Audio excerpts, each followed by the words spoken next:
My wife accused me and left our kids for her affair partner after 20 years of marriage.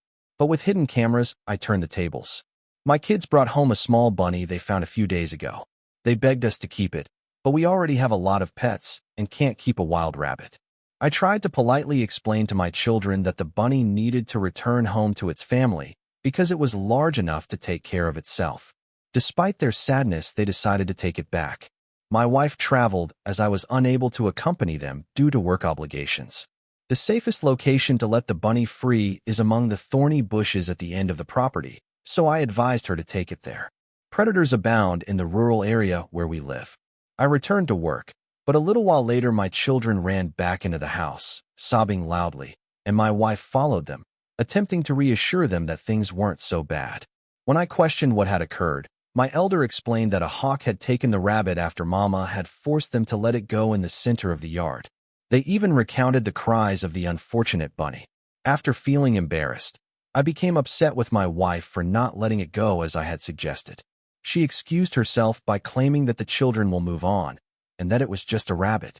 However, I pointed out that was completely incorrect. I had warned her about predators, and now our children had to witness that unfortunate rabbit being swept away by a hawk. For days, both of our children isolated themselves in their rooms and ceased communicating with their mother. They referred to her as the Bunny K. Despite my attempts at mediation, my children remain irate, and I remain angry at my wife for the way things transpired. She is upset with me for not standing by her side and claims that, as husband and wife, we should constantly help one another. However, we got into a heated dispute during which I repeatedly pointed out that she had failed to support me. She began to cry as well and left to pout in our room. A friend advised me to ask here because I think I made a mistake now. First edit. Yes, I am aware that hawks are present throughout our region and that they also need to feed. I simply didn't want my children to witness such a young person being removed. Their ages are 4 and 5. My wife was a city girl and I was raised in the country. When a wild animal was captured in a similar circumstance when I was growing up, we attempted to release it to a location where it would have a chance to survive. Second edit. I refrained from shouting at my wife. In what part of my post does it state that I did that? Yes, I reprimanded her. But even after our subsequent argument, I refrained from yelling. To avoid the children hearing we did that in whispers, I was unable to leave my workplace. Thus, I was unable to accompany them when they released the bunny. I work from home half the time, and unless I'm taking a lunch break, I have to be close to the phone at all times to answer calls. In addition, I never ever referred to my wife by the BK moniker that our children now use in light of what transpired. I've attempted to stop them. It's demeaning, and I would be behaving like a bully, therefore I won't call my wife that. Edit number 3. I apologize for the several corrections, but my kids weren't playing in the yard by themselves. When they discovered the bunny, my wife, a stay-at-home mother, was with them. I had to remind them that it needed to be released when they rushed back to the house with it. Edit number 4. People keep bringing things out, and I'm shocked that I have to make another edit. No, this was not lifted verbatim from a video on the internet.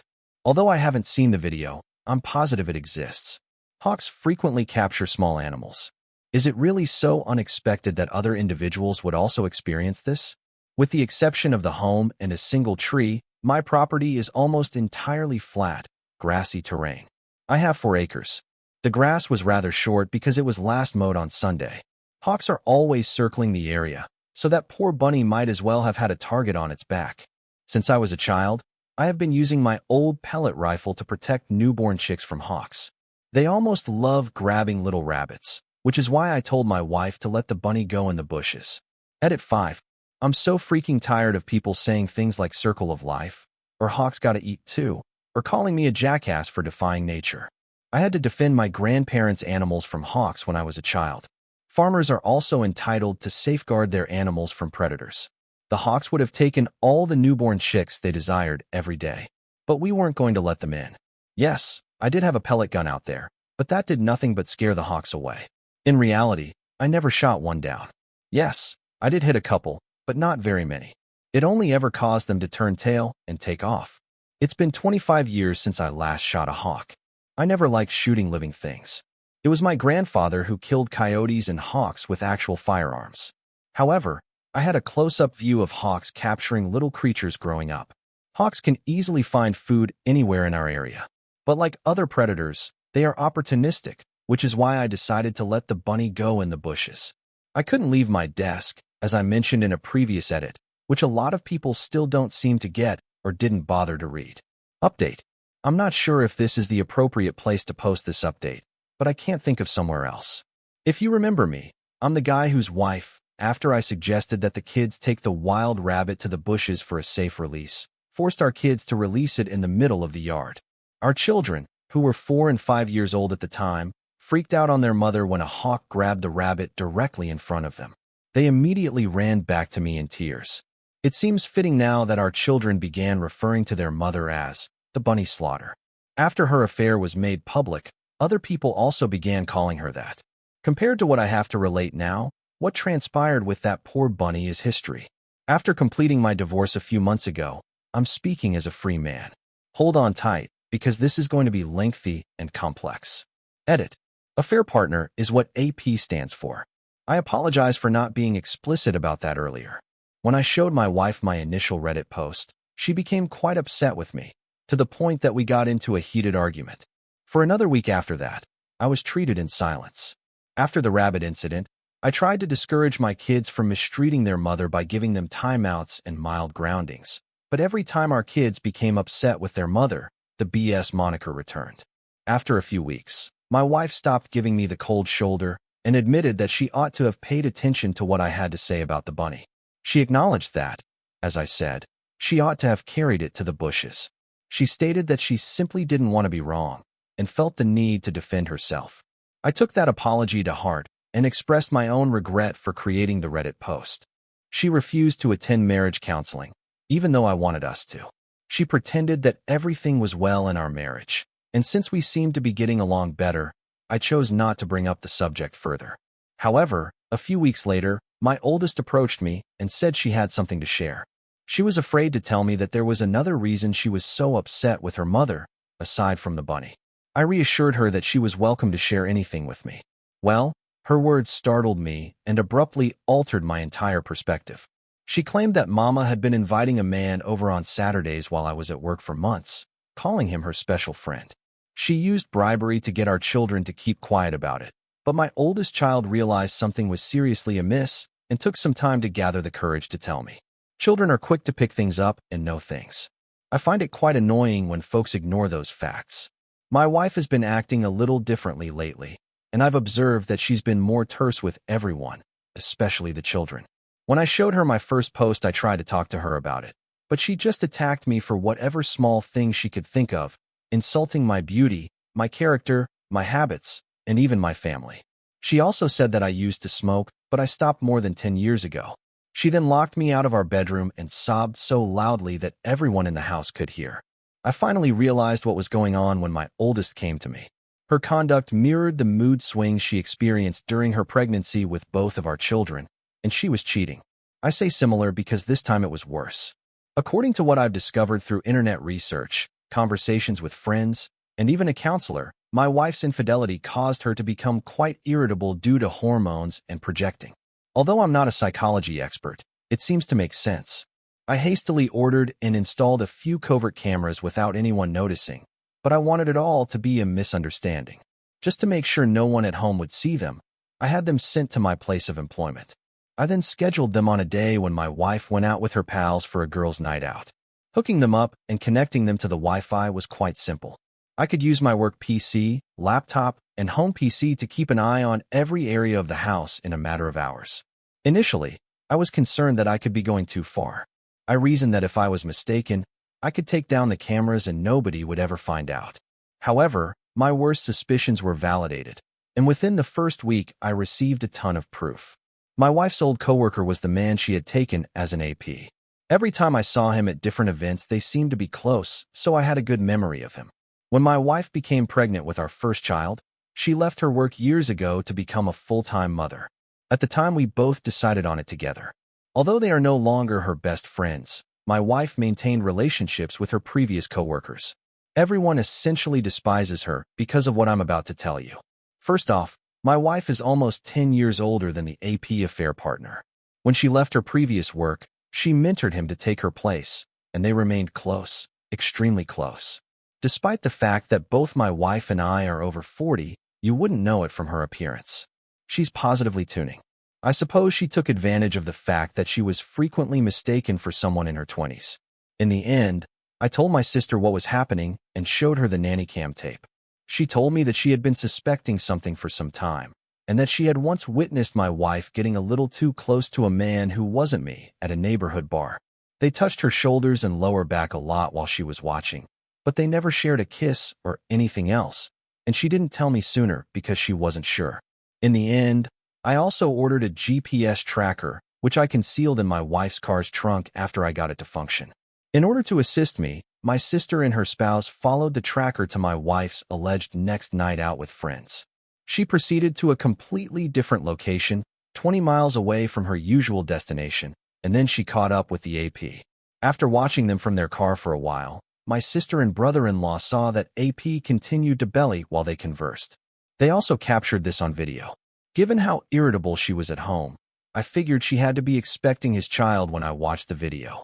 I became such a mess that my sister and brother-in-law had to calm me down. I wanted to use alcohol as a form of self-medication, but my sister, who was right, advised me that drinking was currently the worst thing I could do.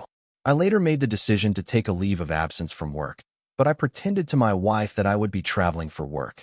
She was ecstatic about it and made no effort to conceal her joy at the fact that I would be departing for a time. This woman is who? I mean, she's not the person I married nearly 2 decades ago, is she? Did she suddenly get replaced by someone who looked precisely like her? Does she belong to the pot people as an alien? Was I ever truly acquainted with her?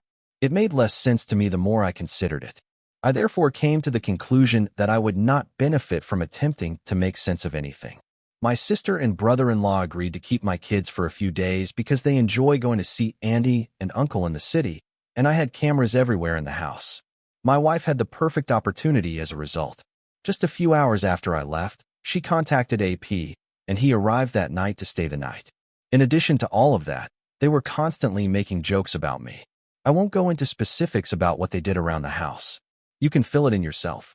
Since she was already more than 3 months along, they discussed their unborn child openly and the necessity to decide what to do before her belly began to protrude.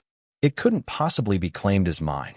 Since AP and I are of different races, it would be rather obvious from birth that the child would not be mine. My wife dismissed AP's worries, stating that they had months to resolve the issue. She then came clean and said that this wasn't even her first affair. At the age of 29, she had slept with another man. She told AP that she was tired of being around a dull man like me who made her feel old and of having to be the nice housewife. She would have left me long ago if I weren't so financially secure. She was even questioned by her AP about her plans for our children. She said, "He can have them." She didn't even want to spend any more time with our children since she believed they preferred me, and she would soon be having her do-over baby anyhow. I was so horrified that I almost hurled the laptop on the floor of my motel room, but I restrained myself. I went to a diner for dinner, drank a few beers from a six-pack, and then watched a movie. After that, I lay in bed pondering for half the night before I eventually fell asleep. I believe that I knew my wife quite well. I would have given her everything I had because I loved her.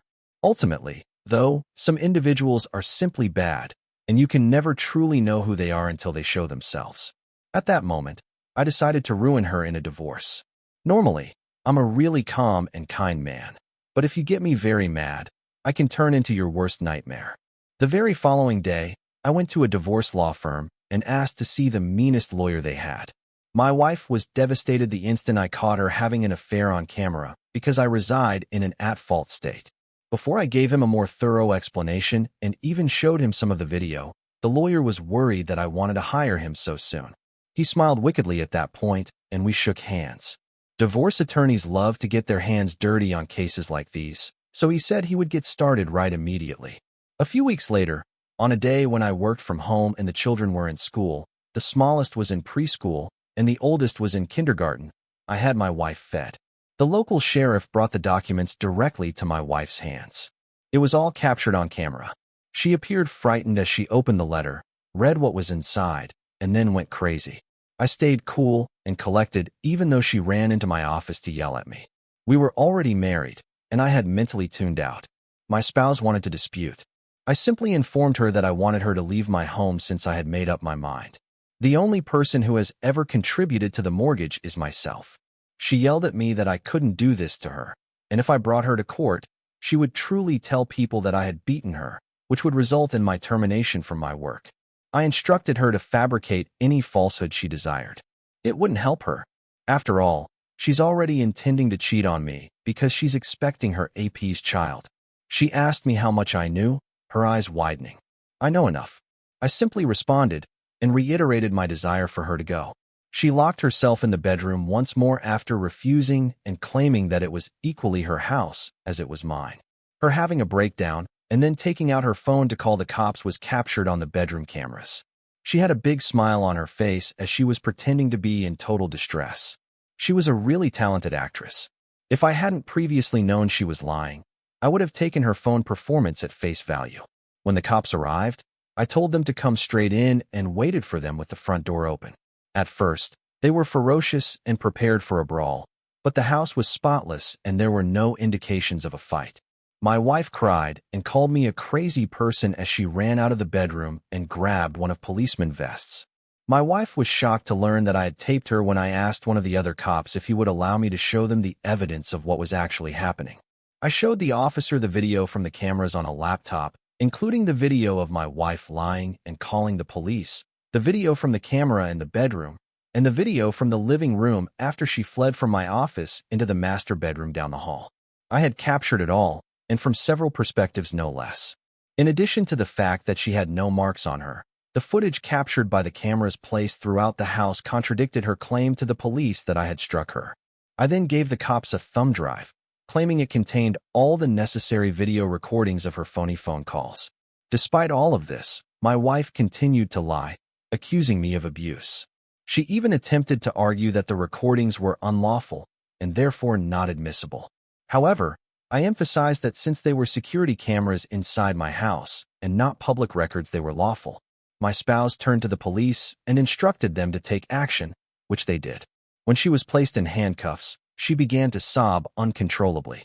All I could do was sit and shake my head. I used to love this woman for a long time. She struck me as a lovely, bright, and charming individual. I was completely mistaken. She cried that the cops couldn't take her away, but she didn't oppose them much because doing so would have increased her charges of resisting arrest. I then ceased making any more contributions to the joint bank account and closed all of her credit cards that were in my name. She was forced to bail herself out of jail using all of her personal funds. She was far from broke because she had saved a lot of money during the years she was still working, and the mortgage was solely on me. She returned with her car, which I had packed with a few luggage containing her clothes and other belongings. She couldn't even return to the house because I left the key on the seat. A day after my wife bailed herself out of jail, her parents came to talk to me. At first, all they had was the backstory she told them, which was essentially the same one she attempted to give the police. Even though he is big and muscular and is rather old, her father was particularly prepared to attack me. However, when I asked him if he knew anything about my wife's pregnancy or affair, he seemed shocked and gave me an opportunity to explain. To show my in-laws what I had taped, I took the laptop out once more. They were appalled to learn the reality and expressed their disbelief that this individual was their daughter. They expressed their regret and promised to stay in touch to assist with my children. They then questioned my wife about her lying while she was on speaker, directly in front of me. She persisted until they claimed to have seen the tapes and to have been with me at the time. They wanted her out of their house right now because they knew everything. She attempted to backtrack, but according to my in-laws, they did not bring up a self-centered adulterer who would attempt to frame her own husband. She was informed that they no longer considered her a daughter. Before my wife could say any word, they immediately disowned her over the phone and hung up. Every time she tried to phone back, they disregarded her. Not only was she gone when they arrived home, but she had also damaged a number of items about the house, which made my mother-in-law quite upset. My ex-parents still visit occasionally to visit their grandchildren, therefore I still think of them as my in-laws. But to all of us, my ex is essentially dead. Later, my wife returned to pack her belongings with her AP in tow. My wife refused to talk to me while she gathered her last possessions, and AP wouldn't even enter the house. She would blame herself much more if she tried anything else, because she knew that cameras were everywhere. My sister and brother-in-law were there to assist watch over her, so I wasn't alone either. My brother-in-law was careful to watch AP through the window. When the kids arrived home, my wife was busy packing, and she didn't try to talk to one of them, not even when our youngest cried out for mom.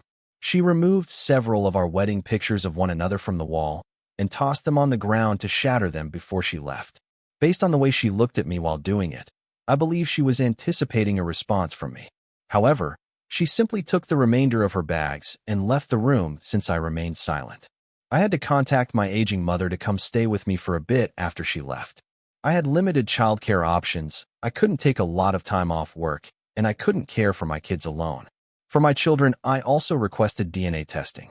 Although I was certain they were mine, I wanted to know just in case, according to a few individuals.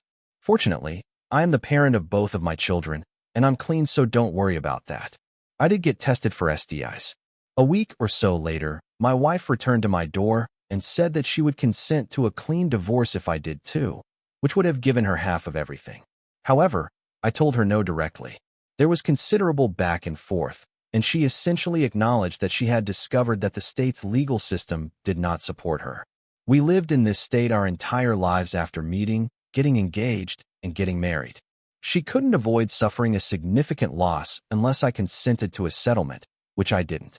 I went on to say that she had an affair and had betrayed me, our children, her parents, and pretty much everyone else. In her face, I slammed the door. She softly departed, and it wasn't until court a few months later that I saw her again. By the time she appeared in divorce court, my wife was clearly pretty pregnant. Although she had hired a lawyer, her AP was nowhere to be found. She began lying before the judge a few times as I had anticipated, but I had enough video proof to disprove her claims, so she really had no chance. Instead, she made a number of requests and refused to cooperate in an attempt to prolong the divorce. Despite the fact that she never contributed to the house, she wanted me to buy her out of half of it. She wanted the majority of my funds, and she wanted a long list of other items I owned. I was advocating for her name to be removed from the house deed and for complete custody of the children. I had video proof to support her claims that she no longer truly cared about our kids and that she would fabricate falsehoods to harm me. The judge stopped my wife from dragging things out, despite her numerous attempts to postpone and modify her demands. Since she was the adulteress, she was entitled to very little because this was an at-fault state, and her attempt to frame me further strengthened her case. She ultimately lost custody of our children and left with nothing but her possessions, the car I had previously purchased for her, and what would be regarded as a just financial settlement given the circumstances. I signed it over carelessly as part of the settlement, even though the title was in my name. I was awarded full custody because she had not even tried to communicate with our children during the divorce. I'm totally free of her now, and the house is all mine. My sister spread the word about my wife's adultery, despite my now ex-wife's attempts to continue lying to others about me both before and throughout the divorce. As soon as they understood who was telling the truth, all of their mutual acquaintances interrupted her. After the divorce was finalized, she and her AP went out of town together. I've heard that AP wasn't let go, but he was moved, but I'm not sure where. I am aware, though, that my ex had to accompany him. I'm simply glad they're both gone, even though they could have moved them both to Greenland to freeze. By now my ex ought to have had her do-over baby, and I hope she found it worthwhile. After discussing my wife letting a bunny go where a hawk could grab it, I had no idea that I would be posting this on Reddit. However, a lot of the feedback I had previously received regarding my wife's behavior made me understand that I ought to have been noticing the warning signs much earlier. I suppose I simply maintained a romanticized view of our marriage, but it's all over now. We appreciate everybody who read this all the way through. This is my life, even though I know it was a lot to read. Edit. Since only I ever made payments on the house deed, according to all bank records that could be located, I removed my ex's name from it. Being a proven cheater puts you in serious difficulty during a divorce in an at-fault state, and my ex was also frequently arguing with the judge. It's like having a prenuptial agreement signed against you. And I really did mean it when I mentioned that the firm I visited had the meanest lawyer. The dude resembled a shark and a bear. My wife received a $60,000 settlement, along with the $50,000 automobile I had purchased for her a few years prior. I gave her the title when the automobile was paid off. My ex was also offered partial custody of our kids, but she didn't bother to fight for it. Once the video of her declaring she no longer cared for them was made public, when she realized she couldn't get what she wanted, she voluntarily gave up all rights to our children. And for those who would believe that my ex's lying would not have resulted in his incarceration, think again. Here the police don't play around. With a psychotic smile on her face, my ex attempted to accuse me of beating my wife, which is enough to get me arrested. In moments of betrayal, it's easy to act out of anger. But sometimes the greatest strength is staying calm, protecting yourself, and quietly gathering the truth. If you ever find yourself doubting a loved one's loyalty, remember, trust your instincts, document carefully, seek legal advice early, and never forget to shield your children from the fallout. Healing starts with facing the truth head-on, no matter how painful it may be. If you've ever been betrayed, falsely accused, or caught in a web of suspicion, you're not alone. This is a space where your voice matters. Share your story in the comments. How did you find the strength to move forward? Your experience might be exactly what someone else needs to hear today. Thank you for being here with us. Until next time, stay strong, stay true, and remember, you deserve honesty.